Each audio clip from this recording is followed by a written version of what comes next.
This has been around. That's the broad assessment. And then there are the more detailed specific examples when you get into policing and infiltration, like 2 Florida officers found to belong to the KKK, ousted over that in 2014. Or 2 high-ranking police officers found to be in the white supremacist group Southern Independence, fired from an Alabama police force. Just consider the horror of a KKK member walking around with a badge and gun. Many minority members of the military, that other piece that I mentioned from January 6th, they say they've seen specific examples of white nationalism there. Almost half of the population of minority members, according to a Military Times poll, and 1 out of 5 white soldiers say they've seen that white nationalism right there in our military. Now, some in government have tried to act on this. House Democrats held hearings on this as recently as last year, where a former neo-Nazi recounted on record how exactly they infiltrated the police.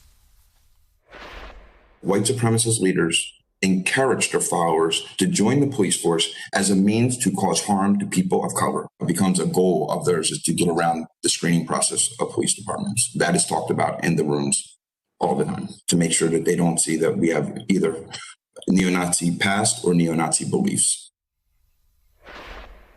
Chilling. What's being detailed there, again, in the context of a growing white supremacist murderous threat that 3 different FBI directors outlined, is the elaborate plotting by some to try to get inside police forces, which of course have plenty of problems even before you get to this particular issue, in order for the explicit goal of, quote, harming people of color. And that's not all. I want you tonight to also consider the direct and eyewitness experience of people who served on the Capitol Hill police force. Sharon Blackman-Malley is a 25-year veteran of the Capitol Police Force. She saw so much racism that she was moved to risk her whole career, none of this stuff is easy, to take on the force itself, the force she served on. And she took it to court with a discrimination suit that first began decades ago. Now, it turns out she was not alone. These kind of cases legally are stronger with more numbers or more witnesses. Now, lawyers knew she'd fare better if she wasn't alone, if she could get 10 or 15 or 20 others to join her. How many did she get in this case? 250. Now, she's speaking out now after January 6th, arguing that some of the seeds of that riot and the response and the problems came from the past records of police leaders and powerful people ignoring what she says she documented. I want you to hear her plaintive warning as someone who wore the Capitol Police uniform about what she felt she would be asked to do were she serving on a day like January 6th. She's spoken to Black police officers that were at the Capitol that day. They're traumatized. Some in the crowd called them the N-word. Some are injured. They're also scared because they saw a few of their white colleagues show sympathy with the mob. And then now you expect me to go stand beside an officer not knowing whether or not he's one of the terrorists. And that's what we deem them to be. Let's listen to her. She served. She did some of this work. And we saw what happened. Jessica Watkins, an Army veteran from Ohio and an avowed member of the far-right militia group Oath Keepers, was boasting about her role there on the 6th. According to federal court documents, she posted online, "We stormed the Capitol today, tear gassed the whole 9, pushed our way into the rotunda, made it into the Senate even." White supremacist boasting. A 43-year-old New Yorker seen smashing an exterior window at the Capitol took a, quote, victory smoke inside that building, the FBI notes. He self-identified, though, as a former Marine, as well as a member of the Proud Boys, or police officers from Rocky Mount, Virginia, who proudly posted this selfie from inside the Capitol. These are police officers documenting their own crimes on the day of the insurrection.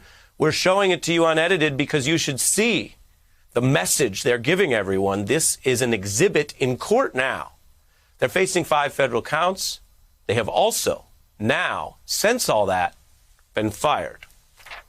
This is a complex story, as I mentioned at the top. There are heroic Capitol Hill police officers as well, many that we saw. They protected lawmakers. They risked their lives. They faced down the racism and crimes and threats of the mob, which included, as I'm showing you, veterans and officers in its criminal ranks. I want to read to you on air something that was said. We don't have it on tape, so I can't play it for you, but it's important. So I'm going to read it. A black officer recounting to one writer covering this, quote, "I sat down with one of my buddies, another black guy, and tears just started streaming down my face. I said, is this America?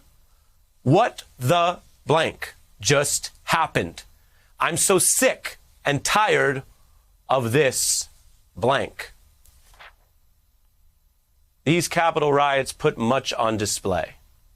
The disparity in the treatment of people who march into the Capitol to break the law and get through it all, partly by overwhelming police, but partly by the disparate treatment, which we've also been documenting, the treatment of white criminals. There's also new scrutiny here on the years that led up to this, on the obviously murderous threat of white supremacist terrorist violence, of white terrorists, not singling them out because they're white, but referring, as those FBI directors did, to the fact that they are white supremacists, so their terrorism is in service of white power. If this is hard to say and hard to watch and hard to talk about, that's part of the problem. We need to document it, face it, talk about it as a society to make sure that when the evidence warrants, we are prosecuting it. Hey, I'm Melber from MSNBC. You can see more of our videos right here, or better yet, subscribe to our YouTube channel below. You could have been anywhere in the world, but you're here with us, and we appreciate that.